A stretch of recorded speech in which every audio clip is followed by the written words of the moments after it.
hemos hecho una encuesta al profesorado de formación profesional para ver cómo va la implantación de la nueva ley de FP en su segundo año. Y presentamos los datos en forma de simulador, de una evaluación de riesgos laborales. Y la conclusión es clara: hay graves riesgos organizativos. La implantación se está haciendo trasladando al profesorado de FP la burocracia y la responsabilidad, y el profesorado se siente frustrado y abandonado. En relación a las dudas del profesorado, la Administración suspende de forma catastrófica. El 100% de los encuestados, todo el mundo, considera que esa respuesta o bien es insuficiente, contradictoria o directamente inexistente. Vamos, que no nos contestan, que planteamos una duda y no nos contestan.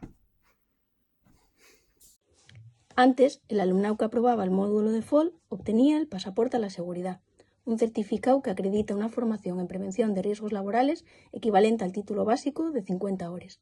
Agora parece que está arriba a la mesa certificar nada más 30 horas, algo que es claramente insuficiente tanto por la seguridad como por la empleabilidad del alumnado. ¿Cómo es posible que estemos poniendo torgues al acceso al empleo del alumnado? A consecuencia de la total improvisación de la implantación de la nueva ley de formación profesional, la mayoría del profesorado señala aumento de la burocracia y más de la mitad se siente saturado, frustrado y con elevada sobrecarga laboral.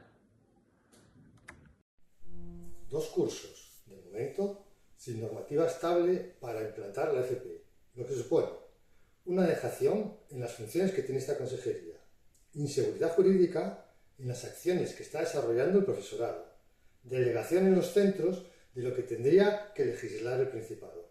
¿Y el profesorado qué? Pues el profesorado reprogramando en tiempo real con cada nueva circular, cuando la hay, y poniendo la cara delante del alumnado, las familias y las empresas.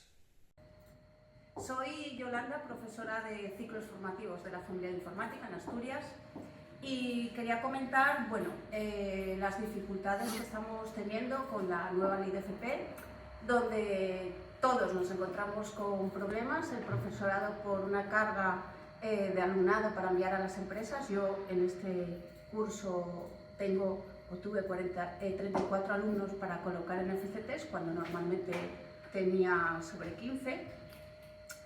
En Asturias se niegan a crear la figura del prospector, por lo que los profesores con la misma carga horaria nos tenemos que encargar de un volumen de alumnos que en muchos casos duplica el que teníamos en años anteriores. Por otro lado, el alumnado realiza las prácticas en mitad de curso, con lo que le hace perder el hilo, de todos los módulos. Y sobre todo, muchas oportunidades de inserción en el mundo laboral, porque al tener que volver al centro, muchas empresas no los contratan. Y por último, las empresas, al tener que recibir un volumen de alumnado que duplica o triplica el que recibían anteriormente, se ven saturadas. Este es un poco el resumen de la nueva ley de FP. El 8% del profesorado considera que la nueva ley de FP no mejora el sistema educativo. La valoración global de la nueva ley apenas alcanza un 1,78 sobre 5 y su implantación se valora con un 2,1 sobre 5. Para denunciar la trampa de la FP dual, tanto la ley como la implantación. Concentración en Madrid, el 20 de mayo, por una FP pública y de calidad.